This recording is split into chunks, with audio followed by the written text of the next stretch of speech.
প্রতি ঘন্টায় বাংলাদেশ থেকে 150 জন লোক ছাড়ে। বাংলাদেশ থেকে বিদেশ যাওয়ার খরচ গোটা পৃথিবীর মধ্যে সবচেয়ে বেশি, আর তার আয় গোটা পৃথিবীর মধ্যে সবচেয়ে কম। গত 2016-17 বছরে প্রায় 50,000 প্রবাসীর লাশ আসছে। কেন আসলে যাওয়ার এতটা উদ্গ্রীব বিদেশে যাওয়ার? এই যে সবাই যায়, তার তো দেশের মধ্যে কাজ নাই। প্রতি বছর 20 লাখ তরুণ শ্রমবাজারে পাশ বেরিয়ে আসে।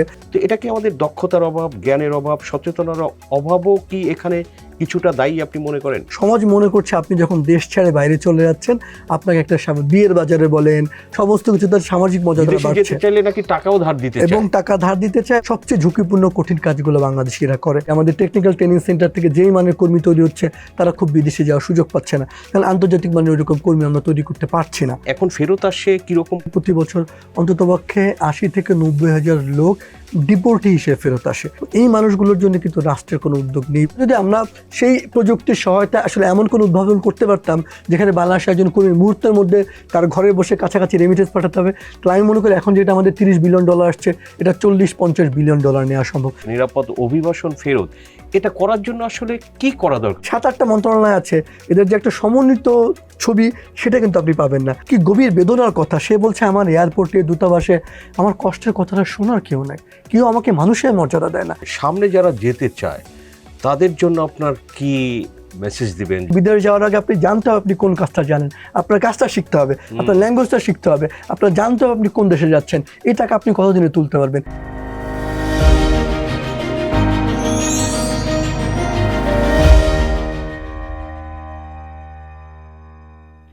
প্রিয় দর্শক, এমটিভি প্রেজেন্টস টিভিএস ডায়াসপরাতে আপনাদের সবাইকে স্বাগত জানাচ্ছি। আমি সাজ্জাদুর রহমান।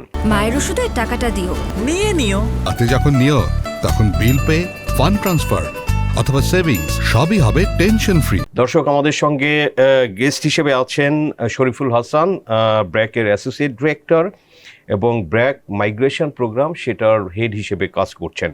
দর্শক, আমরা জানি যে বিদেশে পা রাখার আগে বাংলাদেশের লোকের স্বপ্ন থাকে যে তারা ভালো থাকবে, তারা তাদের দেশে পরিবারের মুখে হাসি ফোটাবে এবং আসলে দেশের অর্থনীতিতে অবদান রাখবে। বিভিন্ন ধরনের স্বপ্ন নিয়ে কিন্তু তারা বিদেশে যায়। কিন্তু এই বিদেশে যাওয়ার পেছনের যে গল্প, আসলে কত হতাশা এবং শোষণ, বিভিন্ন ধরনের যে হতাশা কাজ করে, তো সেগুলো হয়তো আমরা অনেকেই জানি না। কিন্তু ব্র্যাক মাইগ্রেশনের তারা এটা নিয়ে কাজ করছে অনেক বছর ধরে, এটা অনেক কিছুই জানে। আমরা সে কারণেই ব্র্যাক মাইগ্রেশন প্রোগ্রামের হেডকে আমরা ইনভাইট করেছি, তার সঙ্গে আলোচনা করব এবং আপনাদের সঙ্গে শেয়ার করব। শরীফ, স্বাগতম আপনাকে।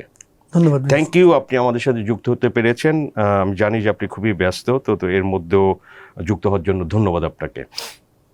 এই যে শরীফ, বাংলাদেশি লোকজন 1 কোটি লোক এখনও দেখা যায় যে বাইরে আছে, এবং বিদেশে যাওয়ার জন্য আমরা খুব একটা লোকজনের খুব এত বেশি চাহিদা দেখি।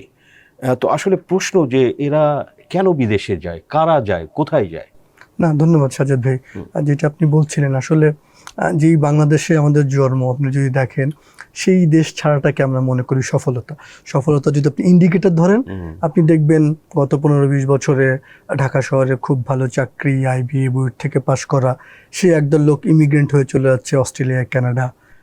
আরেকদল লোক সদ্য পাশ করা, ধরেন বুয়েট, ঢাকা ইউনিভার্সিটি বা কোনো বিশ্ববিদ্যালয় থেকে, সে মাস্টার্স বা PhD করতে চলে যাচ্ছে। আর যারা একটু কম লেখাপড়া হচ্ছে তাদের আপনি সবাইকে পাবেন চলে যাচ্ছে মধ্যপ্রাচ্যের দেশ কিংবা মালয়েশিয়া। এবং আপনি প্রতি ঘন্টায় বাংলাদেশ থেকে 150 জন লোক আপনার বিদেশ ছাড়ে। প্রতি ঘন্টায় আমরা যখন আপনার এই আলোচনাটা করব, আগামী 1 ঘন্টায় আপনি দেখবেন আরও নতুন করে 150 জন লোক আপনার বিদেশ চলে যাবে, এবং 1 কোটিরও বেশি লোক এখন দেশের বাইরে থাকে।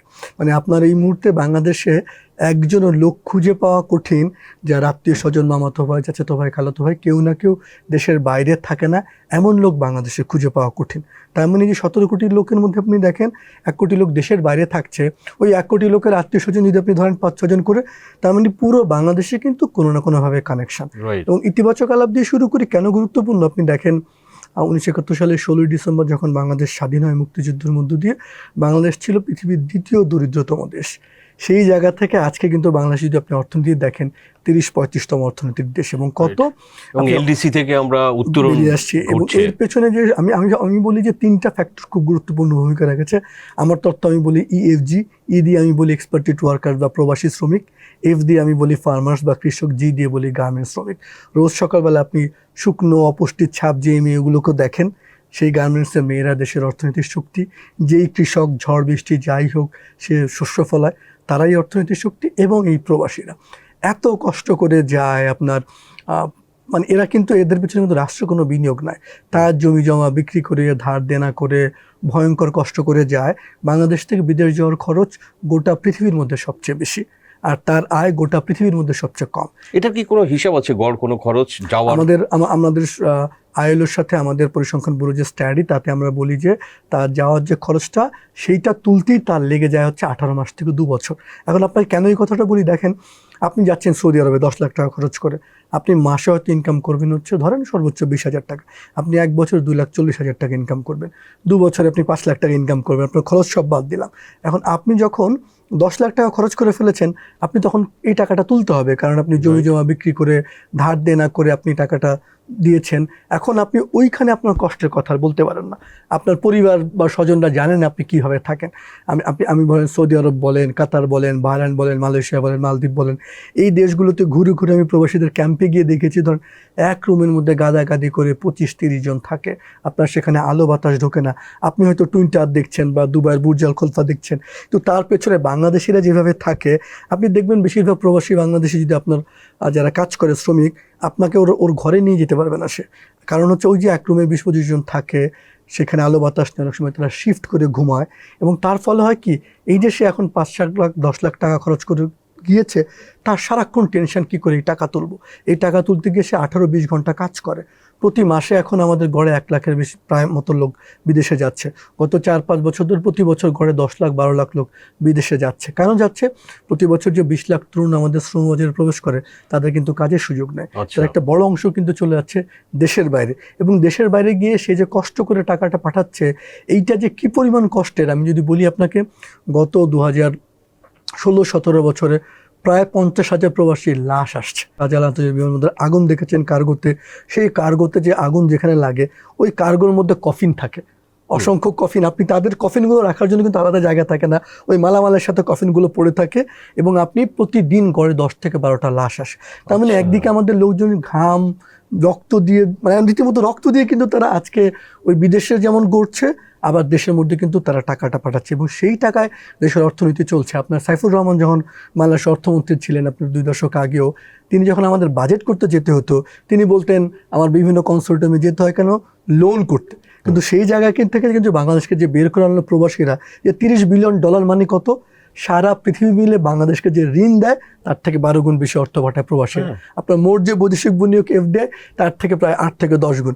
তার মানে আপনার এই অর্থনীতি কিন্তু আমাদের নেট এক্সপোর্ট থেকেও বেশি নেট অর্থ। এবং আপনি দেখবেন রেডিমেডস গার্মেন্টস ওগুলোতে কিন্তু আপনার এলসি খোলা, সুতা অনেক টাকা চলে যায়, কিন্তু সেখানে কিন্তু প্রবাসীদের এই টাকাটা কোনো ধরনের রাষ্ট্রের বিনিয়োগ ছাড়া কিন্তু আসে। আমি মাঝে মাঝে, এবং এই যে তারা $30 বিলিয়ন দিচ্ছে, সেই তুলনায় তারা পায় কি জানেন? আমি বলি যে আসলে তারা কিছুই পায় না, কারণ আপনি এই মন্ত্রণালয় যারা দেখভাল করে, প্রবাসী কল্যাণ মন্ত্রণালয়, সেই মন্ত্রণালয়ের বাজেট হচ্ছে 55টা মন্ত্রণালয়ের মধ্যে সবচেয়ে শেষে।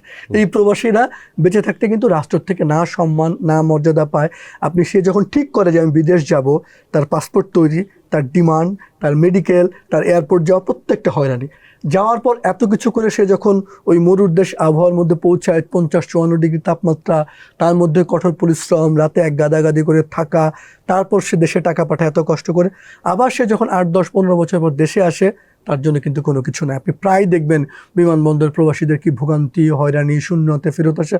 তার মানে সমস্ত কিছু মিলে দেখেন একজন প্রবাসীর বেশিরভাগ সময় তার জীবনটা হচ্ছে কষ্টে, পরিশ্রম। এবং এই যে কিন্তু এত কষ্ট করে, তাহলে এত কষ্ট, এত টাকা দিয়ে যেখানে যাচ্ছে সেখানে খুব কষ্টে থাকে, তো কেন আসলে যাওয়ার এতটা উদ্গ্রীব বিদেশে যাওয়ার? এটার কতগুলো পুশ ফ্যাক্টর আর পুল ফ্যাক্টর থাকে। মূলত যদি আমি আপনাকে বলি, এই যে সবাই যায়, তার তো দেশের মধ্যে কাজ নাই, আপনার কর্মসংস্থানের তীব্র, ওই যে বললাম প্রতি বছর 20 লাখ তরুণ শ্রমবাজারে পাশ বেরিয়ে আসে, তাদের কিন্তু কাজের সুযোগ নেই। তার কারণে কিন্তু আপনি, তার সুযোগ নেই বলে সে দেশে যেতে চায়। আরেকটা জিনিস কিন্তু আমি গত অন্ততপক্ষে 10-12 বছর ধরে বলছি, সুশাসন। একটা দেশে যখন আপনার সুশাসনের ঘাটতি থাকে, আপনার যখন ভয় থাকে আপনি ক্রস ফায়ারের শিকার হতে পারেন, আপনি ডিজিটাল সিকিউরিটি অ্যাক্ট, আপনার দেশে গভর্নেন্স নাই, এর একটা, এই যে দেখেন দেশের মধ্যে তো সমস্ত ক্যারিয়ার চাকরি বাকরি থাকার পরেও আপনার আইবিএর ছেলেটা যার দেশের মধ্যে মাসে 2-3-4 লাখ টাকা বেতন চলছিল সে কেন চলে যাচ্ছে? সে চলে যাচ্ছে কিন্তু সে তার ভবিষ্যৎ দেখতে পায় না। এই জন্যই আমি শুরুতে বলেছি যেই দেশে আপনার জন্ম সেই দেশ ছাড়াটা যখন আপনি সফলতা করেন, কেউ যখন বলে আমি আমেরিকায় চলে যাচ্ছি, অস্ট্রেলিয়া চলে যাচ্ছি, তার বন্ধু বান্ধব তাকে কংগ্রেচুলেট করে। সদ্য পাশ করা ছেলেরা যখন মাস্টার্স করতে যাচ্ছেন কংগ্রেচুলেট করে। এই গ্রামের মানুষ যখন কাজ করতে সে চলে যাচ্ছে সৌদি আরবে, আপনার তখন মনে করছে আচ্ছা আচ্ছা ভালো, আমরা সামাজিক স্ট্যাটাস হিসাবে দেখছি অভিবাসনটাকে। কিন্তু যদি আপনি উল্টো ছবিটাই দেখেন, এটা কি আপনার সচেতনতা বা জ্ঞানের অভাবও কি না? আপনি ধরেন যে বাংলাদেশেও তো আপনি যেটা বললেন যে অনেক কম টাকায়, হ্যাঁ আমরা দেখেছি মিডল ইস্টে, সৌদি আরব বা ইভেন কাতারে, আপনি মালয়েশিয়াতে বাংলাদেশি টাকায় ইকুইভ্যালেন্ট অনেকে 15-20 হাজার 22 হাজার টাকা আর্ন করে মাসে। তো আপনি ঢাকায় এখন যারা রিক্সা চালাচ্ছে এদের সঙ্গে কথা হয়তো প্রায়ই, তো আমরা কিন্তু দেখি যে তাদের খরচপাতি দিয়েও অনেকে 800, 1000, 1200 টাকা তারা আর্ন করে।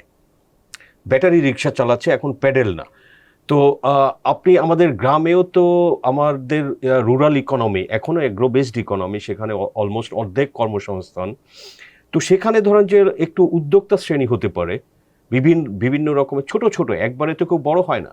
তো এটা কি আমাদের দক্ষতার অভাব, জ্ঞানের অভাব, সচেতনার অভাবও কি এখানে কিছুটা দায়ী আপনি মনে করেন? অবশ্যই কাজ নেই সেটা না, আপনার সে কিন্তু এই যে আমি বারবার বলছি সোশ্যাল স্ট্যাটাস, সমাজ মনে করছে আপনি যখন দেশ ছেড়ে বাইরে চলে যাচ্ছেন আপনাকে একটা বিয়ের বাজারে বলেন সমস্ত কিছু তার সামাজিক মর্যাদা বাড়ছে, চাইলে নাকি টাকাও ধার দিতে এবং টাকা ধার দিতে চায়। এবং আপনি যদি দেখেন এই যে আমাদের 1 কোটির লোক, তারা মূলত আছে হচ্ছে মধ্যপ্রাচ্যের 6টা দেশ, আপনি সৌদি আরব, কাতার, কুয়েত, বাহরাইন, ওমান, আর এইদিকে মালয়েশিয়া, সিঙ্গাপুরে।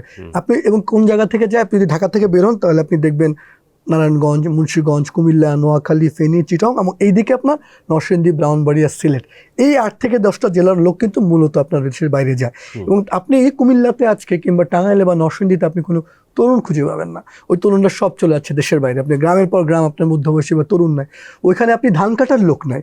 আপনি গ্রামের মধ্যে যেটা আপনি বলছেন ধান কাটার জন্য আপনার 1,500-2 হাজার টাকা দিয়ে আপনি লোক পাবেন না। আর আপনি ধরেন আরেকটা, তো আমরা তো একটা বৈধ অভিবাসনের কথা বলছি, আর এই মুহূর্তে বাংলাদেশ হচ্ছে সারা পৃথিবীর মধ্যে প্রথম যেই দেশগুলো থেকে লোকজন ভূমধ্যসাগর পাড়ি দিয়ে ইউরোপে ঢোকার চেষ্টা করে, ইতালিতে, বাংলাদেশ সেই তালিকায় সারা পৃথিবীর মধ্যে প্রথম। আপনি এই বছরই এখন পর্যন্ত প্রায় 17,000 লোক এইভাবে ভূমধ্যসাগর পাড়ি দিয়ে ইউরোপে ঢোকার চেষ্টা করেছে। গত 1 দশকের সংখ্যাটা যদি ধরেন প্রায় 1 লাখ। বাংলাদেশের সাথে অন্য দেশগুলো, কারণ দেশগুলো হচ্ছে আপনার সুদান, আফগানিস্তান, ইরাক, নাম শুনে আপনি বুঝছেন এই দেশগুলোর মানুষ জীবন বাঁচাতে তারা যাচ্ছে। আর বাংলাদেশ কোথায়? আপনার লিবিয়া, ইতালি, 6-7 হাজার কিলোমিটার দূরে। এখান থেকে লোকজন সমুদ্রপথ পাড়ি দিয়ে ঝুঁকি নিয়ে সে যাচ্ছে। কেন যাচ্ছে? এবং যাওয়ার পথে তার 40, 45, 50 লাখ টাকা খরচ হচ্ছে। 50 লাখ টাকা দিয়ে দেশের মধ্যে একটা ভালো ব্যবসা করতে পারত। কেন তাহলে যাচ্ছে? এই যে আপনি সেই হিসাব নিকাশ করে না যে আসলে আমি কত জায়গায় যাচ্ছি, কত টাকা খরচ করে যাচ্ছি, এই টাকাটা আমি কতদিনের মধ্যে আয় করব, সে যে এই হিসাব নিকাশ করে না। কারণটা হচ্ছে কি, কারণ তার মাথার মধ্যে থাকে, তাকে বোঝানো হয়, বা এইরকম একটা সমাজের মধ্যে আমরা থাকি যে বিদেশ চলে গেলেই বোধহয় ডলার ওঠে, বিদেশ চলে গেলেই বলে আপনার রিয়াল উঠছে।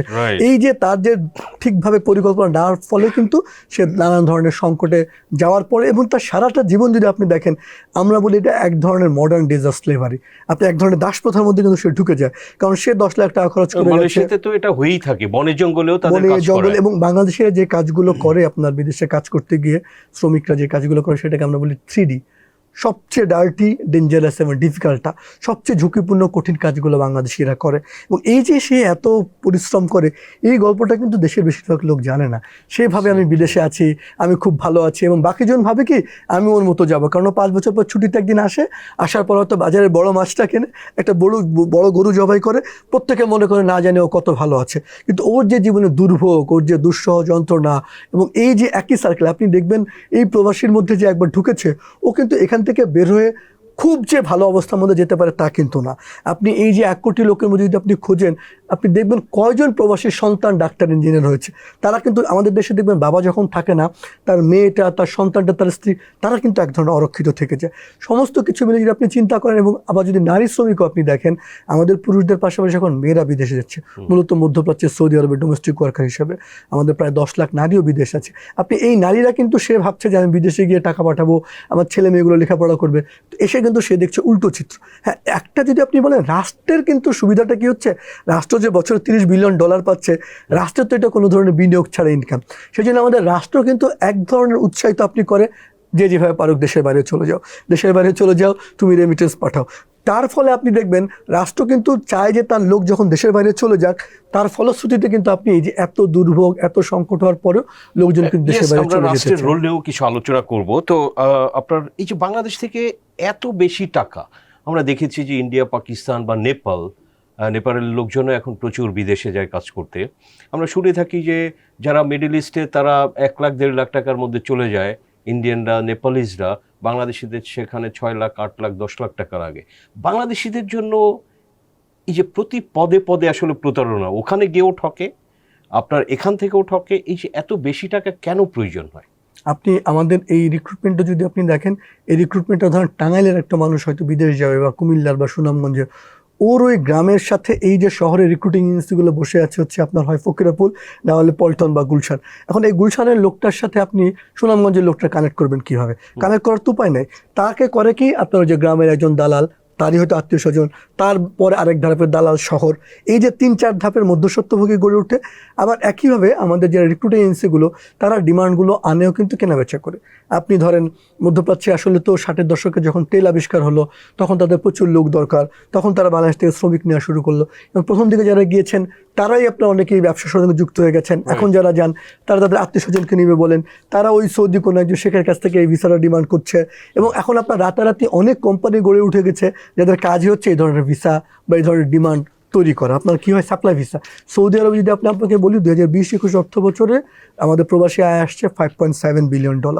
গত 5 বছর নতুন করে সৌদি আরবে আপনার কর্মী গিয়েছে প্রায় 25 লাখ। যদি আপনি রেমিটেন্স দেখেন তাহলে 2020-21 অর্থ বছর ছিল 5.7, তারপর সেটা কমতে কমতে 3.2 বিলিয়ন হয়েছে। তার মানে আপনার নতুন লোক গেল 20 লাখ, কিন্তু আপনার রেমিটেন্স উল্টো $2 বিলিয়ন কমেছে। তার মানে কি, এত লোক আমাদের গিয়েছে, গিয়ে কাজ নাই। তার ফলে আপনি অন্য কর্মীর, নেপালি বা ইন্ডিয়ানদের, তাদের বেতন যেখানে বাড়ছে, বাংলাদেশের প্রয়োজনের চেয়ে অনেক বেশি লোক থাকার কারণে তাদের কাজ নাই, তারা ফেরত আসছে শূন্য হাতে, বেতন কমছে। ভিসা বা কি ভিসাই যেন যায়, ফ্রি ভিসা তারা কাগজে কলমে বলে, তাকে আমাদের এখানে রিক্রুটিং এজেন্সিগুলো বা তার আত্মীয় স্বজন তাকে বোঝায় যে তুমি ফ্রি ভিসা মানে তোমার যেখানে ইচ্ছা সেখানে কাজ করবা। এটা একেবারেই আপনার মধ্যপ্রাচ্যের আইনের পুরোপুরি প্রতারণা। কারণ আপনার যে মালিক বা নিয়োগকর্তা তিনি যদি না থাকেন, তার বাইরে যদি আপনি অন্য কোথাও কাজ করেন, আপনি অ্যারেস্ট হয়ে যাবেন, আপনাকে দেশে ফেরত পাঠিয়ে দিবে। এবং বাংলাদেশিরা কিন্তু তারা এই ফ্রি ভিসার নাম করে আরও বেশি টাকা নেয় এবং গিয়ে তারা কিন্তু একটা সংকটে পড়ে। এবং সার্বিকভাবে যদি আপনি এই অভিবাসনে আপনি পাসপোর্ট তৈরি, মেডিকেল, তার হচ্ছে বিএমইটির ছাড়পত্র, এই পুরো প্রক্রিয়াটার প্রতিটা ধাপে ধাপে এত হয়রানি, দুর্ভোগ, তার ফলে হয় কি, এই যে প্রতি ধাপে ধাপে লোক ঢুকছে, খরচ বেড়ে যাচ্ছে। যে কারণে আপনি বলছেন নেপালে বা ইন্ডিয়াতে বা শ্রীলঙ্কাতে কিন্তু এই যে ধাপে ধাপে এইরকম দালাল প্রথা নাই। আমাদের কেন আছে? কারণ লোক সংখ্যা আপনার 17 কোটি, লোক যাওয়ার জন্য প্রস্তুত, টাকা দেওয়ার জন্য প্রস্তুত আপনি। এবং আমাদের লোকজন আরেকটা হয় কি, লোকজন কিন্তু যারা বিদেশ যায় তাদের একটা বড় অংশ অদক্ষ। আপনি আমাদের যারা বিদেশে গিয়েছে তাদের মধ্যে 1% কম প্রফেশনাল, মানে ডাক্তার, ইঞ্জিনিয়ার, নার্স, এমন লোকের সংখ্যা 1% কম। 50% বেশি তারা কোনো কাজই জানে না। সে কালকেই সৌদি আরব যাবে 10 লাখ টাকা খরচ করে, কিন্তু 10,000 টাকা খরচ করে যে কোনো একটা প্রশিক্ষণ নেবে, এটা সে নিতে রাজি নয়। তার ফলে হয় কি, আপনি যখন অদক্ষ হিসেবে যান, কোনো কাজ জানেন না, আপনার খরচটা কিন্তু প্রতিযোগিতা করে কে কাজ চেয়ে যাবে, কে কার আগে যাবে। কিন্তু যদি আপনি ধরেন 10,000 টাকা খরচ করে কোনো একটা কাজ শিখে, তাহলে কিন্তু তার কষ্টটা কমে যায়। এদিন তো আপনারা কাজ করেন, এই যে একটা ট্রেনিং নিয়ে যাওয়া, কিছু ভাষা শিখে যাওয়া, তো এটা কেন শিখতে চান না আমাদের ভাই বোনেরা? এই জায়গাটা তো আমি বলি যে দেখেন, আমাদের জাতিগতভাবে দেখবেন আমাদের জাতীয় বিশ্ববিদ্যালয় হচ্ছে এই মুহূর্তে পৃথিবীর 2য় বৃহত্তম বিশ্ববিদ্যালয়, 34 লাখ ছেলে মেয়ে পড়ে। আপনি দেখবেন আমাদের সনদের প্রতি যে ডিপেন্ডেন্স, আমাদের যে পরিমাণ সনদ দেয়, আপনি বিশ্ববিদ্যালয় থেকে পাশ করা, তার যেই বিষয়ে সনদ আছে ওই বিষয়ে হয়তো সে কিছুই জানে না, কিন্তু একটা 4 বছর সনদ পেয়ে গেছে। এই যে আমাদের জাতীয়গতভাবে সনদ, আমি মনে করি যে জেলায় জেলায় বিশ্ববিদ্যালয় করা, সব ছেলে মেয়েকে অনার্স থেকে বের করে আসা, এইটা আমাদের একটা ভয়াবহ সর্বনাশ করছে। কোনোমুখী যে শিক্ষা, আপনি কাজ শেখা, দক্ষ করা, সে জায়গায় কিন্তু আমরা পাচ্ছি না। এইটা যদি আমরা বাধ্যতামূলক না করি, আমি মনে করি যে আমাদের রাষ্ট্রের, আপনি দেখেন এই যে আপনার জনগোষ্ঠীর 3-4-5 কোটি তরুণ, আপনি এই সুযোগ নিতে পারবেন। সারা পৃথিবীতে কিন্তু তরুণের সংকট, জাপান বলেন, ইউরোপ বলেন, তাদের কিন্তু বিপুল পরিমাণ লোক দরকার, দক্ষ লোক দরকার। আপনি আরও 15-20 বছর কিন্তু আমরা এই সুযোগটা পাবো। এই সুযোগে যদি আমরা আমাদের কর্মীদের দক্ষ করতে পারতাম বাধ্যতামূলক, কেমন যে আপনি ফিলিপাইনে বলেন, ফিলিপাইন সারা পৃথিবীতে এই অভিবাসনের মডেল। ফিলিপাইনের কর্মীরা কিন্তু ওদের সেকেন্ডারি এডুকেশনের মধ্যে আপনার কারিগরি শিক্ষাটা একদম মার্চ করা, আর আমাদের এখানে দেখবেন একটু যারা দুর্বল তাদেরকে আমরা কারিগরি শিক্ষায় পাঠাই। আমি মনে করি যে তাহলে আমাদের যদি সেকেন্ডারিতে আমরা কারিগরি শিক্ষা, কেরালাতে আপনি আরবি ভাষাটা অপশনাল আছে, কেউ শিখতে চাইলে, কেরালাতে তো যেহেতু মিডল ইস্টে তারা যায়, ভাষাটা শিখে যায়। আমরা মুসলিম, আমরা কিন্তু না, আমরা জানি না। তো সেজন্যই বলছিলাম, আপনি দেখুন দক্ষতাটা যদি বাধ্যতামূলক করতেন যে আপনি সেকেন্ডারিতেই তার কোনো একটা কাজ শেখান, আপনি এসএসসি পাস করার পর আপনি বলে দেন যে এই 3 মাস তোমাকে কোনো একটা কাজ শিখতেই হবে, তারপর তুমি ইন্টারমিডিয়েটে ভর্তি হবে, ইন্টারমিডিয়েটে আপনি তাকে একরকম ভর্তি করেন। এবং এই যে জাতীয় বিশ্ববিদ্যালয়ের ছেলেমেয়েদের আছে, আমি মনে করি যদি আমরা কোনো একটা কাজ শেখাতে পারতাম, আপনার মেডিকেল টেকনোলজিস্ট, কেয়ার গিভার, কি বিপুল পরিমাণ চাহিদা আমাদের বিদেশে রয়েছে, কিন্তু দক্ষ কোনো জায়গায় কিন্তু আমরা লোক পাঠাতে পারছি না, কারণ আমাদের লোকজনকে যে ভাষা শিক্ষার কথা আপনি বলছেন, প্লাম্বিং, কনস্ট্রাকশন, ইলেকট্রিশিয়ান। আমি আপনাকে সুইজারল্যান্ডের ঘটনায় বলি। সুইজারল্যান্ডের একটা ট্যুরিস্ট বাসে আমি এরকম একটা মাইগ্রেশনের মিটিংয়ে ট্যুরিস্ট বাসে ঘুরছিলাম, তো ওরা বাসের মধ্যে বলছে, কথাটা আমার এখনো কানে বাজে, ওরা সুইজারল্যান্ড পরিচয় করে দিচ্ছে 3H। ওরা বলছে আমাদের দেশে অল্প কিছু লোক যারা হেড, যারা মাথা দিয়ে ভাবে, রাষ্ট্রের কর্ণধার, দেন আমাদের কিছু লোক আছে হার্ট, যারা হচ্ছে ডাক্তার, নার্স, এরকম। তারপরে বলছে কিন্তু সুইজারল্যান্ড আজকে এই জায়গায় আসার পেছনে মূলত আসছে 3H দিয়ে, সেটা কি হ্যান্ড, কারিগরি প্রশিক্ষণ। তারা বলছে সুইজারল্যান্ডে কারিগরি প্রশিক্ষণ বাধ্যতামূলক স্কুল থেকে, ওস্তাদ শাগরেদ মডেল, নানানভাবে তারা নতুন রকমের নানান ধরনের যন্ত্রপাতি ইন্ডাস্ট্রি তৈরি করছে। আপনি দেখেন সুইজারল্যান্ড বলেন, ইউরোপ বলেন, সারা পৃথিবীতে আপনি দেখবেন সবার তো বিশ্ববিদ্যালয়ে যাওয়ার দরকার নাই। তো আপনি এই যে যখন আপনি সবাইকে এরকম বিশ্ববিদ্যালয় কেন্দ্রিক নিয়ে যাবেন, এবং আমাদের দেশে সবার মাস্টার ডিগ্রি নিয়ে, আপনার অফিসে একজন অফিস সহকারী লাগবে, খোঁজেন আপনি 1 লাখ সিভি পাবেন, কিন্তু আপনার একজন ভালো গ্রাফিক্সের লোক খুঁজবে, আপনি 1 লাখ টাকা বেতন দিয়ে আপনি 5 জন লোক পাবেন না। এই যে আপনার টেকনোলজির চলে আসার পর কেয়ার গিভার, নার্স, এই রাষ্ট্রের কিন্তু আমাদের যে নীতি নির্ধারণের পর্যায়ে অভিবাসন নিয়ে কখনই যে খুব বেশি আমরা ছিল তা না। এমনকি আপনাদের গার্মেন্টস খাত, আমাদের যার বয়স প্রায় 4 দশকের বেশি, সেখানেও দেখবেন বড় বড় জায়গাগুলো, ম্যানেজারাল যোগগুলো ইন্ডিয়া, শ্রীলঙ্কা, পাকিস্তান থেকে আসা। তার মানে 4 দশকে কিন্তু আমরাও আমাদের ছেলে মেয়েদের জন্য ওই জায়গাগুলো তৈরি করতে পারিনি। একটু কমেছে, ওগুলো কিছুটা কমেছে, কিছুটা। আপনার এই যে সরকারের বিএমইটির 100টার উপরে ট্রেনিং সেন্টার আছে, কিছু কিছু প্রাইভেট সেক্টরেও আছে। তো এই যে তারপর হচ্ছে যে অনেক দিন ধরে আপনারা কথা বলেন, মিডিয়াতেও বিভিন্ন সময় রিপোর্ট হয়েছে যে এই যে টেকনিক্যাল ট্রেনিং, ভোকেশনাল, এই যে নলেজটা দেওয়া, দক্ষতা বাড়ানো, তো তারপর এটা হচ্ছে না কেন? কোথায় সমস্যা? আপনি আমাদের দেশে হয় কি, আমাদের দেশে উন্নয়ন মানে হচ্ছে একটা বড় বিল্ডিং বানাবেন, ভবনটা কে ভিত্তিপ্রস্তর উদ্বোধন করেছে, কোন এমপি মন্ত্রী। তো আমাদের বেশিরভাগ টেকনিক্যাল ট্রেনিং সেন্টারগুলো হয়ে গেছে ওই এমপি মন্ত্রীর চাহিদার জন্য এলাকায় হয়েছে, বড় বিল্ডিংটা আছে, কিন্তু ওই বিল্ডিং থেকে কোন মানের কর্মী তৈরি হচ্ছে, আসলে এই প্রশিক্ষণগুলো আমাদের এই মুহূর্তে পৃথিবীর বিভিন্ন দেশগুলোতে লাগবে কিনা, আসলে সে ভাষা শিখছে কিনা, সেটা যদি দেখেন তাহলে আপনি খোঁজ নিলে খুব অবাক হবেন যে আমাদের টেকনিক্যাল ট্রেনিং সেন্টার থেকে যেই মানের কর্মী তৈরি হচ্ছে, তারা খুব বিদেশে যাওয়ার সুযোগ পাচ্ছে না, কারণ আন্তর্জাতিক মানের ওইরকম কর্মী আমরা তৈরি করতে পারছি না। আমাদের কারিগরি প্রশিক্ষণ কেন্দ্রগুলোতে আপনি বা ভোকেশনাল ট্রেনিং ইনস্টিটিউটগুলোতে আপনি যেই মানের ছাত্র যাওয়া দরকার, যে পরিমাণ যাওয়া, সেটা আমরা যেতে পারছি না। সেই জন্যই কিন্তু আপনার দরকার হচ্ছে স্ট্যান্ডার্ড টাকা। আমি আপনাকে সিঙ্গাপুরের কথা বলি, কি ট্রেনারের অভাব আমাদের প্রতিটা জেলায় কিন্তু একটা ভোকেশনাল প্রত্যেকটা জেলায় উপজেলা পর্যায়ে আছে আপনার কারিগরি প্রশিক্ষণ কেন্দ্র, যেগুলো প্রশিক্ষণ মন্ত্রণালয় যে অবকাঠামোটা দিয়েছে। তো আপনার তো অবকাঠামো দিলে হবে না, আপনার ভেতরে ট্রেনার লাগবে, আপনার ম্যাটেরিয়ালস লাগবে, আপনার তাকে হাতে কলমে শেখাতে হবে। এখন ধরেন ওই কারিগরি প্রশিক্ষণ কেন্দ্রে যেই লোকটা হয়তো সৌদি আরবের কাজের প্রশিক্ষণ দেবে, তিনি তো জান নাই, তিনি তো এটা আপডেটেড জানেন না। সেখানে কিন্তু আপনি বাংলাদেশে যখন প্রতি বছর সৌদি আরব থেকে অসংখ্য লোক ফিরছে, আপনি সেই ফেরা লোকটাকে হয়তো তাকে ট্রেনার হিসেবে হাতে কলমে আপনি শেখাতে পারতেন। আপনি এই যে কাজ যারা লোকের সাথে আপনার জানতে হবে, আমাদের যে দূতাবাসগুলো আছে, আচ্ছা সৌদি আরবে, কাতারে আগামী 5 বছর পর্যন্ত কোন মানের কর্মী তৈরি করা দরকার, সেটা আপনি আবার দেশকে জানাবেন যে ওরা এই দিকে যাচ্ছে, আমাদের এই মানের কর্মী লাগবে। আমার সারা পৃথিবীতে এই মুহূর্তে কেয়ার গিভার, নার্স লোক লাগবে। আপনি আমাদের নার্স, কেয়ার গিভারের সরকারি প্রতিষ্ঠানের বাইরে আমাদের 15টাই বন্ধ ছিল, সদ্য চালু হয়েছে। এই যে আমরা বুঝতে পারছি না সময়, এই যে এই অভিবাসন খাতটাতে আমি বারবার বলি যে এখানে প্রবলেমটা হচ্ছে আমাদের নীতির সুশাসনের ব্যবস্থাপনার। এখানে ব্যবস্থাপনাটা সুশাসনের ঘাটতি অন্য সেক্টরের মতো রয়েছে, তো এইখানে সেটা প্রবলভাবে প্রতীয়মান। আসলেই কোনো ব্যবস্থাপনা কি আদৌ আছে? মানে আমরা ইতিবাচক ভাবে বলি ব্যবস্থাপনা আরো ভালো হওয়া দরকার, মানে আছে কিনা। তো আপনি প্রবাসী মন্ত্রণালয় আছে, প্রবাসী ব্যাংক আছে, মানে বিএমইটি আছে, অনেক রকমের কিন্তু আছে। এই আপনাকে যদি আমরা বলি, আমরা সিঙ্গাপুরে আমরা ব্র্যাক থেকে আমরা সিঙ্গাপুরে আপনি দেখলাম আমরা যে 10-12 লাখ টাকা খরচ করে সিঙ্গাপুরে যায়, এবং এইখানে এক ধরনের সিন্ডিকেটের মতন হয়ে গেছে। পরে সিঙ্গাপুর গভর্নমেন্টের সাথে এবং সেখানকার একটা অর্গানের সাথে মিলে আমরা ব্র্যাক একটা মডেল তৈরি করার চেষ্টা করলাম, নাম হচ্ছে স্যান্ডবক্স, একটা অল্টারনেটিভ মডেল। সেখানে আমরা লোকজনকে নিয়ে এসে আমরা দেখলাম যেই মানের কোন মোড় আমার কাছে চাচ্ছে বাজারে নেই, আমরা তখন আমাদের রূপগঞ্জ একটা সেন্টারে নিয়ে এসে কনস্ট্রাকশনের ওই মানের কর্মী তৈরি করে ইংরেজির ভাষা শিখিয়ে তারপরে আমরা সিঙ্গাপুরে পাঠানোর চেষ্টা করলাম। দেখলাম বাংলাদেশ গভর্নমেন্ট এবং সিঙ্গাপুর খুব অ্যাপ্রিসিয়েট করছে এই মডেলটাকে। সেই একইভাবে আমরা জাপানে কাজ করার চেষ্টা করছি। আমরা দেখছি যে আপনি যদি ডিমান্ডও আপনি আনেন এই মুহূর্তে, ওই মানের কর্মী বাংলাদেশে নেই। তার মানে আপনার যে স্ট্যান্ডার্ড কর্মী তৈরির কথা আমাদের, সেই কর্মী তৈরি আমরা করতে পারছি না। জাপান, আপনি অনেক বছর ধরে আলোচনা চলছে, গত 1 দশক ধরে জাপান বলছে আমার কত কর্মী তোমরা আমাকে দিতে পারবে, 1 লাখ পারলে 1 লাখ দাও, কেয়ার গিভার, ডাক্তার, আপনার কী লাগে জাপান? জাপানে আপনার লাগে হচ্ছে N4 ল্যাঙ্গুয়েজ। N4 এর ল্যাঙ্গুয়েজ আমরা এই রাষ্ট্র 10 বছর মিলে আমরা 500 লক্ষ তৈরি করতে পারিনি। আপনি কদিন আগে শুনেছিলাম আমাদের সরকার প্রধান ডক্টর ইউনূস গিয়েছেন, উনি বলছেন জাপান 5 লাখ কর্মী দিবে। নতুন নয়, এটা অনেক দিন ধরে আছে, কিন্তু আমরা কিন্তু তৈরি করতে পারছি না। কিন্তু যদি ধরেন আপনি যে 34 লাখ ছেলেমেয়ে জাতীয় বিশ্ববিদ্যালয় ছিল, আপনি যদি ঠিক করেন যে প্রত্যেককে আমি জাপানি ভাষা শেখাবো, N4 লেভেলের যেন তারা হয়, এবং এদের মধ্যে যাদের সম্ভব তাদেরকে আমরা জাপানে পাঠাবো, তার মাসে বেতন আপনার প্রায় 2 লাখ টাকা, আপনি 5 বছরের মধ্যে ওখানে সেটেল হতে পারবেন। এই অপরচুনিটিগুলো কিন্তু আমরা নিতে পারছি না।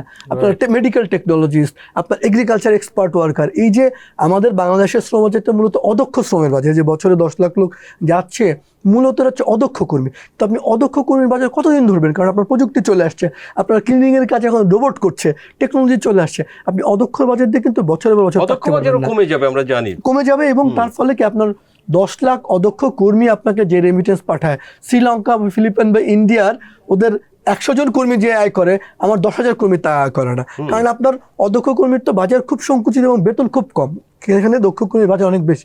সেজন্যই আমরা বারবার বলছি আমাদের যে দক্ষতা ভিত্তিক যাবে, এবং এই যে নাম্বার 10 লাখ 12 লাখ কর্মী গেল, তার চেয়ে আমার দরকার হচ্ছে আসলে কত দক্ষ কর্মী আমাদের গিয়েছে, তারা আসলে গিয়ে কেমন কাজটা করছে, ওই দেশগুলোতে কোন মানের কর্মী দরকার।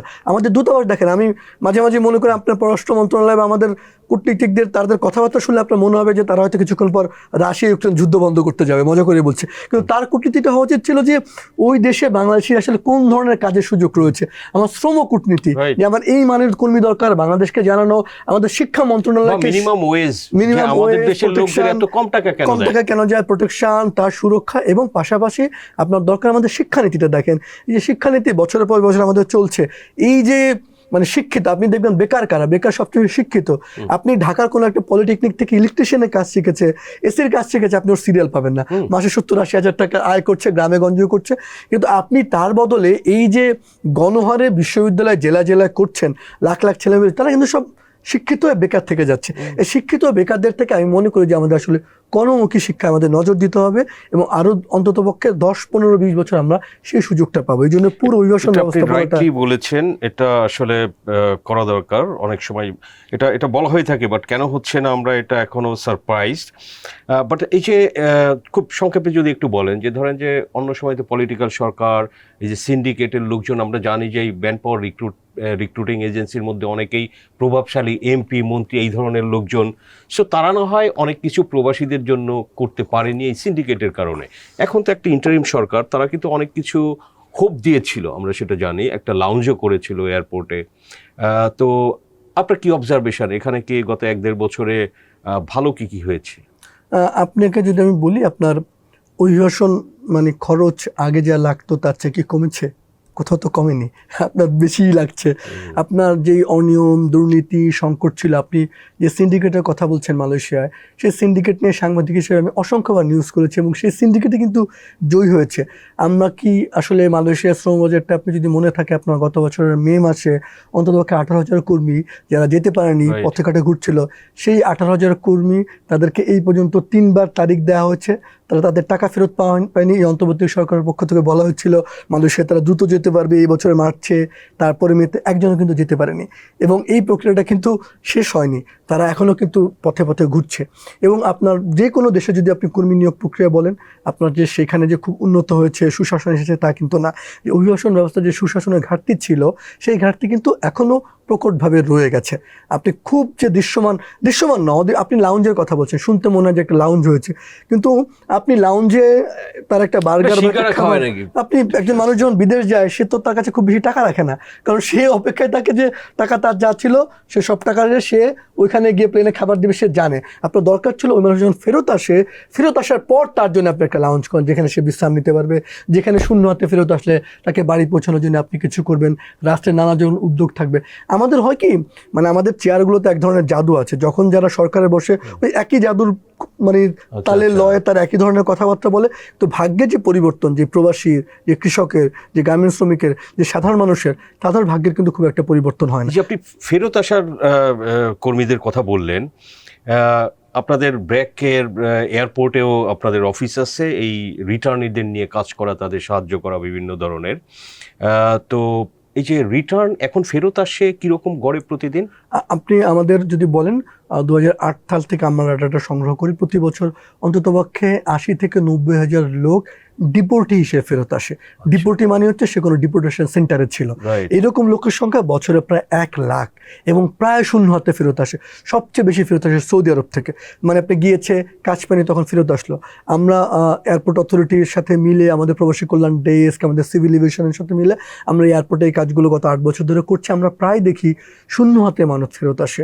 সে 8 বছর 10 বছর ছিল, তার কিছুই নেই, হঠাৎ করে তাকে ধরে ফেরত নিয়ে আসে। নারীরা অনেকে নিপীড়নের শিকার হয়ে ফেরত আসে। এই মানুষগুলোর জন্য কিন্তু রাষ্ট্রের কোনো উদ্যোগ নেই বললেই চলে। আপনি মারা গেলে হয়তো 3 লাখ টাকা পান, তাও কিন্তু রাষ্ট্রের টাকা না। এই প্রবাসীরা যাওয়ার জন্য আপনি জেনে অবাক হবেন, একজন মানুষ যখন বিদেশ যাওয়ার আগে সে 3,000 3,500 টাকা একটা ফি দিয়ে যায়। সেই কল্যাণ ফিটা জমতে জমতে কয়েক হাজার কোটি টাকা এখন জমেছে, 1.5-2 হাজার কোটি। সেই টাকা দিয়ে প্রবাসী কল্যাণ ব্যাংক হয়েছে, যে ব্যাংকটা প্রবাসীদের কতটা কাজে লাগছে আপনি খোঁজ নিতে পারেন। একজন প্রবাসী কর্মী মারা গেলে ওই তার টাকাটাই সে পায়। এমনকি ওই জেনাস কল্যাণ বোর্ড, যেটা একটা সরকারি প্রতিষ্ঠান, সেখানে যে সরকারি কর্মকর্তাদের বেতন হয় এই প্রবাসী কর্মীর টাকা। তার মানে আপনি অন্য সমস্ত জায়গায় রাষ্ট্রের রাজস্ব খাত দিচ্ছেন, আর প্রবাসীদের ক্ষেত্রে প্রবাসীর টাকায় তার লাশের টাকা, তার টাকা, উল্টো আপনি সরকারি কর্মকর্তা বেতন দিচ্ছেন তার টাকা দিয়ে।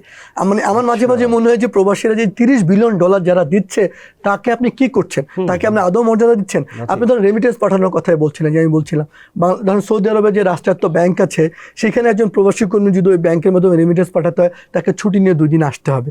তাকে কে ছুটি দেবে? কারণ সৌদি আরব এত বড়, আপনি তার দোরগোড়ায় তো পৌঁছানো কেউ নেই, সেই সুযোগটা নিচ্ছে হুন্ডি।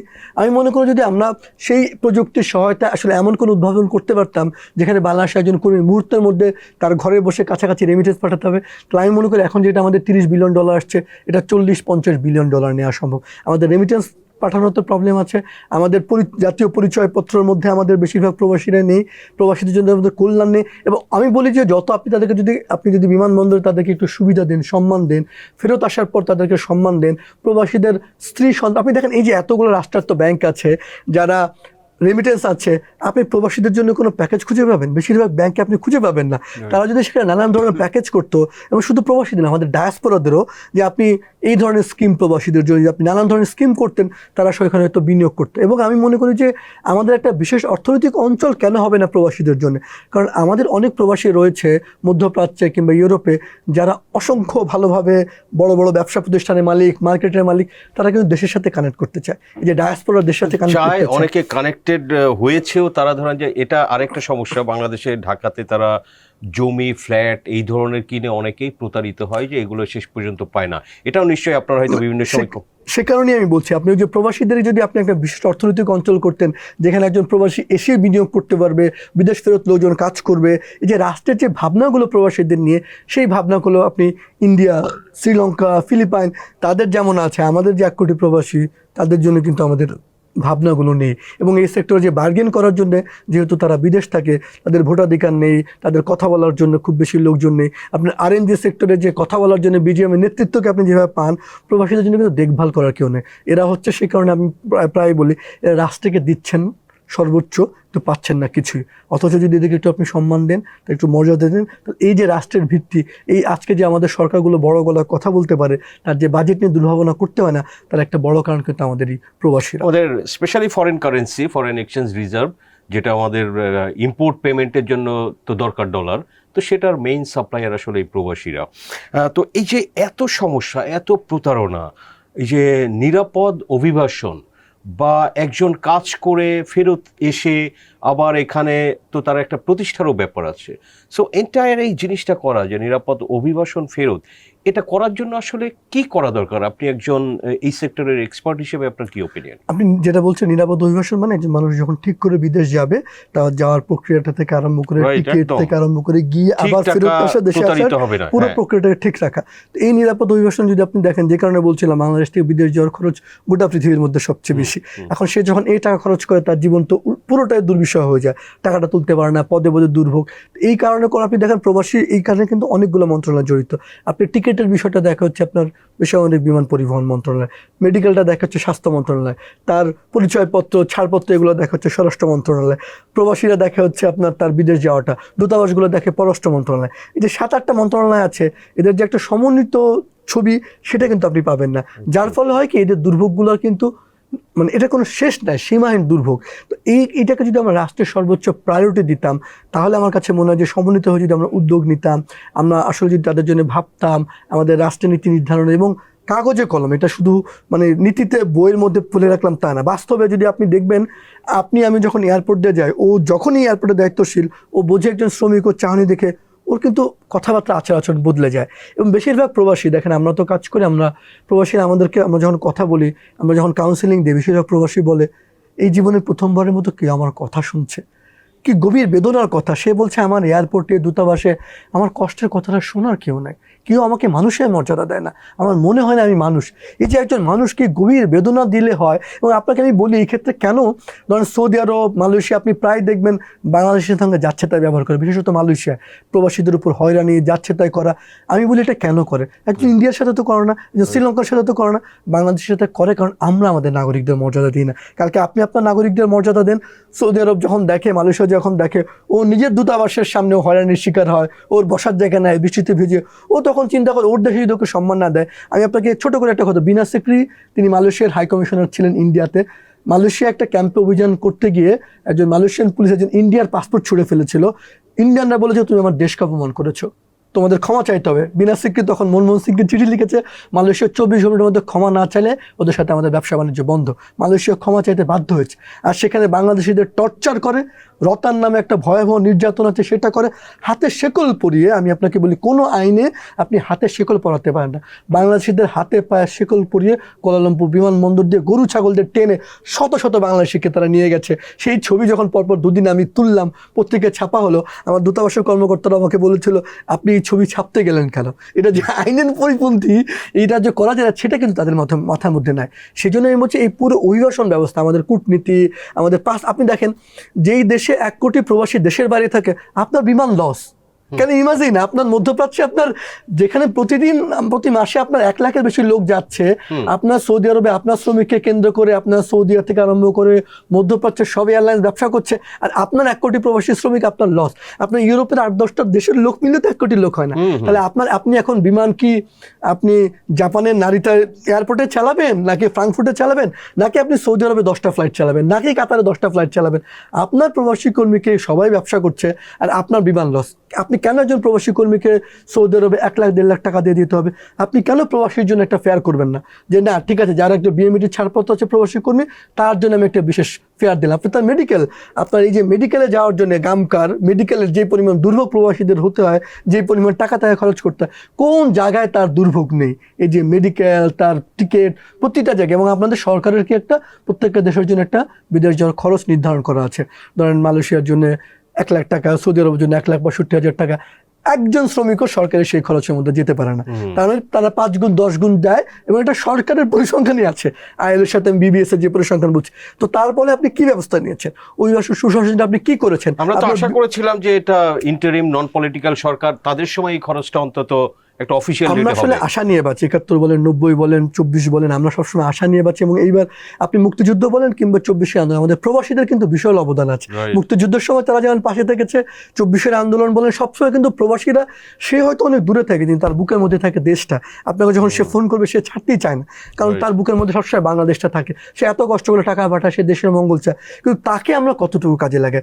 আপনি শুধু প্রবাসী না, আপনি যদি ডায়াসপোরা বলেন, আপনি কানাডায় বলেন, অস্ট্রেলিয়ায় বলেন, আমেরিকায় বলেন, ইউরোপে বলেন, এমন অনেক বাংলাদেশিরা আছে যারা খুব ভালো কাজ করছে।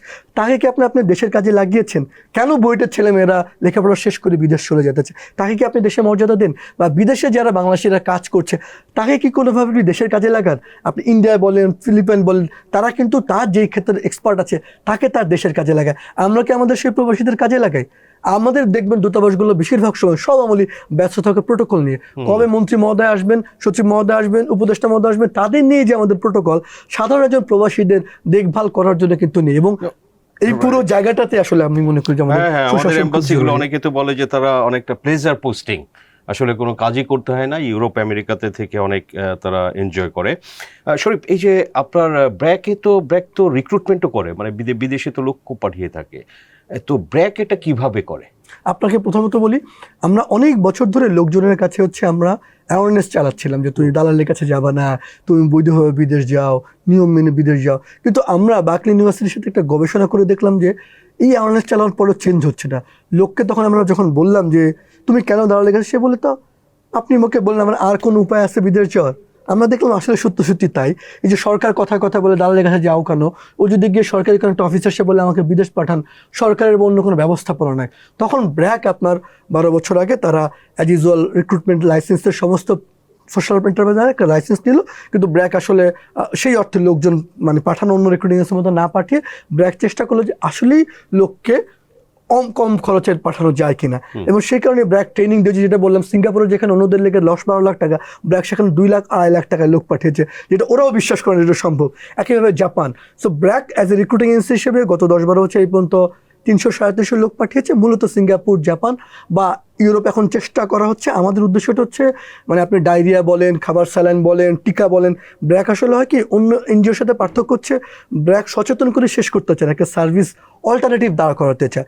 সেইটার লোককে যেন দক্ষ করে কম খরচে যে বিদেশ পাঠানো সম্ভব, সিঙ্গাপুরের মতন করে জাপানের তৈরি করা সব, এই অল্টারনেটিভ মডেলটা ব্র্যাক দাঁড় করাতে চায়। সেই কারণেই ব্র্যাকের আলাদা একটা ডিপার্টমেন্ট রয়েছে, বিপিএল, ব্র্যাক প্রবাস বন্ধু লিমিটেড। আমাদের একজন সদ্য সাবেক সরকারি কর্মকর্তা তিনি সেটা দেখভাল করছেন, কিন্তু উদ্দেশ্যটা হচ্ছে এথিক্যাল রিক্রুটমেন্টটা করা, কম খরচে লোককে যেন দক্ষ করে বিদেশ পাঠানো যায়। কারণ আমরা মনে করি এবং সরকারও চায় বা অন্য অনেক দেশও চায় যে আমরা যেন এখন ধরুন ব্র্যাকের ড্রাইভিং স্কুল আছে, কেন? কারণ আমরা দেখছি যে আসলে ড্রাইভারদের নিরাপদ করার জন্য এরকম অনেক কিছুই ব্র্যাকের আছে। উদ্দেশ্যটা হচ্ছে একটা অল্টারনেটিভ তৈরি করা যায় কিনা। আমরা চেষ্টা করছি, সব কাজ হয়তো না করতে পারলেও, যে আসলেই কম টাকায় আপনার লোক 15 লাখ টাকা লোক পাঠানোর দরকার নেই, আপনি যে 2.5-3 লাখ টাকা লোক পাঠানো যায়, দক্ষ করে পাঠানো যায়, সে অল্টারনেটিভ মডেলটা ব্র্যাক তৈরি করতে চায়। এবং আপনারা 12 বছরে 300-400 লোক পাঠিয়েছেন, খুবই কম। মানে ওই যে ব্র্যাক মডেল, আসলে ব্র্যাকের উদ্দেশ্যটা হচ্ছে অনেক লোক পাঠানো না, কমার্শিয়াল না, ব্র্যাকের এটা নিজের টাকা থেকেই আপনার যদি বলেন অলমোস্ট 15-20 কোটি টাকা নিজের থেকেই করে, মানে কোনো আয়ের চেয়ে ব্র্যাক এখানে আসলে এটা আপনার রেসপন্সিবিলিটি থেকে একটা অল্টারনেটিভ মডেল দাঁড় করানো যায় কিনা সেটা করার উদ্দেশ্য। দেশের স্বার্থে যদি বলি যে ধরেন যে এই যে এত প্রতারিত হচ্ছে 10-12 লাখ টাকায় সৌদি আরব, মালয়েশিয়া যাওয়া, তো যেহেতু এই দুইটা আমাদের অনেক বড় মার্কেট, তো এখানে আপনারা কিছু লোক কম টাকায় একটু দক্ষ লোক বা সেমি স্কেলড লোক তৈরি করে কি আপনারা পাঠিয়ে উদাহরণ তৈরি করতে পারেন না? আপনি এই প্রশ্নটা আমরা এখনো হয়তো ব্র্যাক সিঙ্গাপুর বা জাপান এইটা নিয়ে আছে, কিন্তু আপনি যেটা বলছেন আমাদের সবচেয়ে বড় বাজেট সৌদি আরব বা মধ্যপ্রাচ্য, তো মধ্যপ্রাচ্য কেন্দ্রিক ব্র্যাক এখনো যুক্ত হয়নি, কারণ এখানে আসলে সুরক্ষার থেকে আরম্ভ করে খরচ অনেকগুলো বিষয় আছে। তো ভবিষ্যতে যেটা আপনি বললেন এইখানে মডেল তৈরি করার জন্য ব্র্যাকের সাথে এখন মধ্যপ্রাচ্যের নানান দেশগুলোর আমাদের সব ক্লোজলি নানান ধরনের আলোচনা তৈরি হচ্ছে। তো আমাদের নিশ্চয়ই প্ল্যান আছে যে আমরা আসলে এরকম একটা অল্টারনেটিভ মডেল তৈরি। এবং এই ক্ষেত্রে কিন্তু ব্র্যাককে এই সেক্টরটা তো আপনি জানেন যে অভিবাসন খাতটা ভীষণ সংকটাপূর্ণ জটিল একটা জায়গা। সো এই যে সিঙ্গাপুর মডেল বলছি বা জাপান, এই এত কিছুর ভিড়ে এত কিছুর বিরুদ্ধে কাজ করাটা খুব কঠিন। তো ব্র্যাকও চেষ্টা করছে, মধ্যপ্রাচ্যের এখনও হয়তো হাত দেয়নি, কিন্তু ভবিষ্যতে নিশ্চয়ই যেটা আপনি বলছেন যে বিপুল সংখ্যক লোককে আসলে দক্ষ করে পাঠানো যায় কিনা, বিশেষ করে কম খরচে, নিশ্চয়ই ব্র্যাক হচ্ছে চেষ্টা করবে। বিকল্প চিন্তা, একটা বিকল্প, যেহেতু ব্র্যাক ধরেন যে অ্যাক্রস বাংলাদেশ ইউনিয়ন লেভেল পর্যন্ত অনেক জায়গায় সে কারণেই যেহেতু দালাল প্রথা নেই, আমরা আসলে মনে করি যে কারণে বলা, যে কোনো দেশ যদি মনে করে তার হাজার হাজার করবে, কারণ এখানে কিন্তু আপনার সংকটটা শুধুমাত্র পাঠানো না, নিয়োগ প্রক্রিয়াতেও আপনার যখন ডিমান্ডটা দিচ্ছে সেখানে একটা বড় অংশের টাকা আপনার লেনদেন হয়ে যাচ্ছে। তো ব্র্যাক যেহেতু এগুলোতে যেতে পারবে না, তো আমরা মনে করি কোনো দেশ যদি বলে সে দক্ষ লোক নেয়, যেটা আমার 1000 লোক লাগবে কিন্তু আমি সঠিক প্রক্রিয়া নিতে চাই, মধ্যসত্ত্বী ভাগে ভাড়া নিতে চাই। ব্র্যাকের যেহেতু সারা দেশে একদম ইউনিয়ন পর্যায় পর্যন্ত প্রায় 3500 অফিস আছে, এবং শুধু অফিস আছে তা না, ব্র্যাক পুরো মাইগ্রেশন একটা কম্প্রিহেন্সিভ সার্ভিস ডেলিভারি তৈরি করছে। বিদেশ যাওয়ার জন্য কারো যদি মনে করে টাকা নেই, জমি জমা না বিক্রি করে সে মাইক্রো ফাইন্যান্স থেকে সে লোন নিয়ে যেতে পারে, সে ব্র্যাকের ট্রেনিং করে যেতে পারে, আবার বিদেশ থাকা অবস্থা সেটা টাকা পাঠাতে পরিবারকে দিতে পারে, সেজন্য রেমিটেন্স লোন আছে। আপনি ইন্স্যুরেন্স চালু করেছে ব্র্যাক, যে প্রবাসে কোনো কর্মী গিয়ে 6 মাসের মধ্যে যদি কাজ হারিয়ে ফেরত আসে, আপনি 4000 টাকার ইন্স্যুরেন্স, আপনি 6 মাসের মধ্যে ফেরত আসলে আপনি 4 লাখ 5 লাখ টাকা ছাড়াও তার পরিবার এই জিনিসগুলো পাবেন। সো এই আমরা মনে করি যে প্রবাসীদের এই পুরো বিষয়টাতে আসলে তার কল্যাণ, তার সুরক্ষা, অনেকগুলো বিষয় রয়েছে, এবং যেখানে সংকটের সমাধানের উপায় আছে, ব্র্যাক সেই কাজগুলো করার চেষ্টা করছে। কিন্তু যেটা বলি আপনাকে আমি, অভিবাসন খাতটা এমন জটিল, এখানে সরকারকে বা একা কোনো বেসরকারি সংস্থাকে আসলে সম্ভব নয়। এখানে সরকার, বেসরকারি সংস্থা, গণমাধ্যম, দূতাবাস, আমাদের সবাই মিলে কিন্তু একটা কর্মপরিকল্পনা তৈরি করতে হবে যে আমরা আসলে কোন জায়গায় যেতে চাই, কি কারে করে অভিবাসন সুশাসন এখানে তৈরি করতে আপনি চাই। ধরেন যে আপনার যেহেতু এই যে 3,500 অফিস সারা দেশে আছে, সো বিদেশে তো গ্রামের লোকই বেশি যেতে চায়, তো এরা সচেতনতা যদি তৈরি করা, ধরেন যে আপনারা সরাসরি রিক্রুটমেন্ট করছেন না যেহেতু অনেক কম করছেন, তো কিন্তু আপনারা ধরেন যে ওদের একটু প্রসেসটা দেখিয়ে দেওয়া বা এথিক্যাল রিক্রুটমেন্ট আসলে কোন এজেন্সি করছে বা ওদের কাগজপত্রগুলো একটু চেক করে দেওয়া, ভিসাটা একটু চেক করে দেওয়া, যে এই যে ভিজিট ভিসায় সৌদি আরবে গিয়ে সে তো জানে না ফ্রি ভিসা, যেটা বলছিলেন যে ও মনে করছে যে কোনো জায়গায় গিয়ে সে কাজ করতে পারবে, বাট সেটা না। তো এটা যে একটা মানে ভুল হচ্ছে, প্রতারণা হচ্ছে, তো এগুলো নিয়ে কি আপনারা কোনো সার্ভিস দিতে আমরা পারেন? মাইগ্রেশন প্রোগ্রাম থেকে আমরা একদম গ্রাম পর্যায়ে, তৃণমূল পর্যায়ে, বাড়ি বাড়ি গিয়ে, উঠানে গিয়ে, স্কুলে গিয়ে, স্থানীয় প্রশাসন, সাধারণ নাগরিককে গিয়ে আমরা আমাদের সারা দেশে এই MRSC মানে মাইগ্রেশন এবং রিইন্টিগ্রেশন সার্ভিস সেন্টার স্ট্যাবলিশ করে সেখানে আমরা লোকজনকে এই প্রশিক্ষণগুলো দেওয়া, তাকে এই তথ্যগুলো দেওয়া, ভিসা চেকিং করা, সে কি করবে, বিদেশ থেকে ফেরত আসলে কি করবে, একটা ব্যবসা সাপোর্ট করবে, কীভাবে ক্যারিয়ার কাউন্সিলিং করবে, এই সার্ভিসটা আমরা একদম গ্রাসরুট পর্যায়ে নিয়ে গেছি। যে কেউ আমাদের ব্র্যাকের সেন্টারে এসে এই সেবাগুলো নিতে পারেন। যে কেউ তিনি আমাদের ব্র্যাকের সারা দেশে যে আমাদের প্রশিক্ষণ কেন্দ্রগুলো রয়েছে সেখানে প্রশিক্ষণ পাবেন। আমাদের ল্যাঙ্গুয়েজ আমরা শেখাচ্ছি, আমাদের অ্যারাবিক, ইংরেজি আমরা মডিউল তৈরি করছে, আমরা জাপান বা ইতালির মতন ভাষা শেখানোর জন্য এখন উদ্যোগ নিয়েছি। এই কাজগুলো আমরা সারা প্রোগ্রাম থেকে, মাইগ্রেশন প্রোগ্রাম থেকে আমরা করার চেষ্টা করছি। আর এরা যদি দক্ষ লোক তৈরি হয়ে যায়, জানে বুঝে, তাহলে আমাদের যে BPL যেটা আরেকটা আলাদা উইং, সেখান থেকে হয়তো রিক্রুটমেন্টের এই যে পুরো একটা ব্র্যাক আসলে একটা ইকোসিস্টেম, আমরা একটা ইকোসিস্টেম গড়ার চেষ্টা করছি অভিবাসন খাতে, এবং তার সাথে ব্র্যাক ব্যাংক, বিকাশ, রেমিটেন্স পাঠানো, আমরা পুরো এই সংকটের একটা হলিস্টিক সমাধান করা যায় কিনা সেজন্য আমরা ভাবনা, প্রযুক্তি, টেকনোলজি, আমরা ইউরোপিয়ান ইউনিয়ন এবং জাপান, সিঙ্গাপুর সবার সাথে মিলে আমরা এই কাজগুলো চেষ্টা করছি যে পুরো অভিবাসন ব্যবস্থাপনা যেন একটা সংকট থেকে একটা সম্ভাবনার জায়গা হয়, ইতিবাচক হয়ে যায়, এবং ডায়াসপোরাদেরকেও কাজে লাগানো, এই কাজগুলো আমরা করার চেষ্টা করছি। এবং ইতিবাচক বিষয় এই ক্ষেত্রে আমরা সরকার, বিভিন্ন জায়গার সবার কাছ থেকে আমরা সহায়তাও পাচ্ছি। কিন্তু আসলে লোকের যে পরিমাণ এক্সপেকটেশন, লোক কালকে বিদেশ যাওয়ার জন্য প্রস্তুত, আমরা যখন তাকে প্রশিক্ষণের জন্য বলি, লোকজন হয় কি আমাদের দেশে তথ্য দেওয়াটা সহজ, শোনানোটা হচ্ছে মানানোটা খুব কঠিন। আমরা যতই বলছি তো লোকজন হয় কি সে কালকে বিদেশ চলে যাবে, এইটার জন্য আপনার হয় কি, এবং দেশের লোকজন যে বিদেশ যায়, আমি অনেক বছর ধরে শুধু অর্থনৈতিক কারণ না, আপনার দেশে যদি সুশাসনের ঘাটতি থাকে, আপনার যদি আসলে সবকিছু ঠিক না থাকে, লোকজন কিন্তু যে কোনো মূল্যে দেশ ছাড়তে চলে যাবে। সেজন্য আমি মনে করি যে এটা একটা, এবং আপনার শিক্ষা, এখন ধরেন আমরা যখন সিঙ্গাপুরের জন্য আমরা এক্সপার্ট লোক চাচ্ছি বা জাপান চাচ্ছি, আমরা পুরো কিন্তু সারা দেশ খুঁজে লোক পাচ্ছি না। কারণ কি, এই যে পুরো রাষ্ট্রের আমাদের এতগুলো TTC সবাই মিলে কিন্তু আমরা দক্ষ লোক তৈরি করতে পারছি না। তখন আমরা আবার চ্যালেঞ্জের মুখে পড়ছি। আমাদের আবার এখন আমরা দেখছি যখন জাপানি ল্যাঙ্গুয়েজ শেখানোর জন্য আমরা দেখছি যে আমাদের সরকারি প্রতিষ্ঠান সমস্ত কিছু মিলে গত 10 বছরে আমরা মানে 1-1.5 লোককে জাপানি শেখাতে পারিনি, যেখানে নেপাল, ফিলিপাইন পাঠাচ্ছে। আমরা এখন সারা দেশে খুঁজছি যে ঠিক আছে, জাপানি ভাষা কারো জানে দেশে বা বিদেশে, তাদেরকে আমরা রিক্রুট করে আমরা জাপানি ভাষার ব্যাচ তৈরি করছি, কেয়ার গিভারের ব্যাচ তৈরি করছি। সংকটটা আসলে এত গভীর, আমাদের একটার পর একটা সমাধান করতে গিয়ে অনেক গভীরভাবে কাজ করতে, কিন্তু আমরা চেষ্টা করছি একটা ইকোসিস্টেম গড়ে তোলার। সেজন্য আমরা আসলে আমাদের শিক্ষা থেকেই আমরা এমন একটা স্কুলের কথা ভাবছি, যে স্কুলটা যেটা আমরা ফিলিপাইন থেকে দেখেছি, যে ওর ওই সেকেন্ডারি স্কুলেই তার কারিগরি শিক্ষা যুক্ত করা, আলাদা না করা, লোকজনকে কর্মমুখী শিক্ষার মধ্যে সে যুক্ত করা, তারপর কারিগরি শিক্ষার পর তারপর যদি তাকে আপনি প্রশিক্ষণ দিয়ে ভাষা শিখিয়ে বিদেশ দিতে পারেন, তারপর বিদেশ থেকে ফেরত আসার পর তার স্কিলটাকে আবার কাজে লাগাতে পারেন, এই পুরো একটা ইকোসিস্টেম আসলে গড়ে তোলার কাজটা আমরা করছি। আশা করি আপনারা এতে সফল হবেন।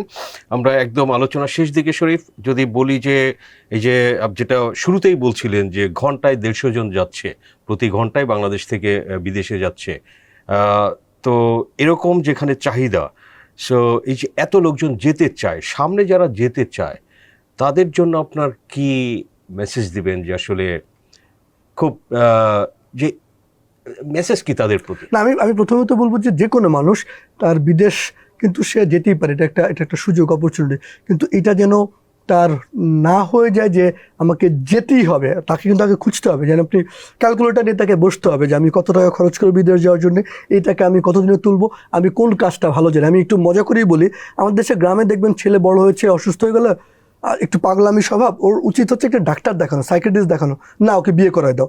একইভাবে কোনো কাজ যায় না, বিদেশ পাঠায় দাও। মোটেও তা না, আপনি কোনো কাজ জানেন না বিদেশ পাঠিয়ে দেবেন এরকম না। আপনার বরং বিদেশ যাওয়ার আগে আপনি জানতে হবে আপনি কোন কাজটা জানেন, আপনার কাজটা শিখতে হবে, আপনার ল্যাঙ্গুয়েজটা শিখতে হবে, আপনার জানতে হবে আপনি কোন দেশে যাচ্ছেন, এই টাকা আপনি কতদিনে তুলতে পারবেন। এই হিসাব নিকাশ না করে যদি আপনি যান, তাহলে আপনি যাওয়ার পর তার যে অবর্ণনীয় সংকটে পড়ে এবং এই যে সে একটা দাস প্রথার মধ্যে ঢুকে পড়ে, সে তার এই দুঃখের কথা কষ্টের কথা কিন্তু কাউকে বলতে পারে না। এবং এই যে বলছিলাম 50,000 প্রবাসী মারা গেছে, প্রতি বছর গড়ে 4,000 লাশ আসছে, প্রতিদিন গড়ে 10 থেকে 12টার লাশ আসছে। আপনারা দেখেন ঢাকা এয়ারপোর্টের ডিপার্চার লাউঞ্জে সবাই যায়, আর কার্গো গেট দিয়ে কফিন হয়ে 10-12টা ফেরে। স্বজনরা যাদের মারা যায় তারা কিন্তু একদম শূন্য হয়ে যায় একমাত্র ছেলেকে হারিয়ে।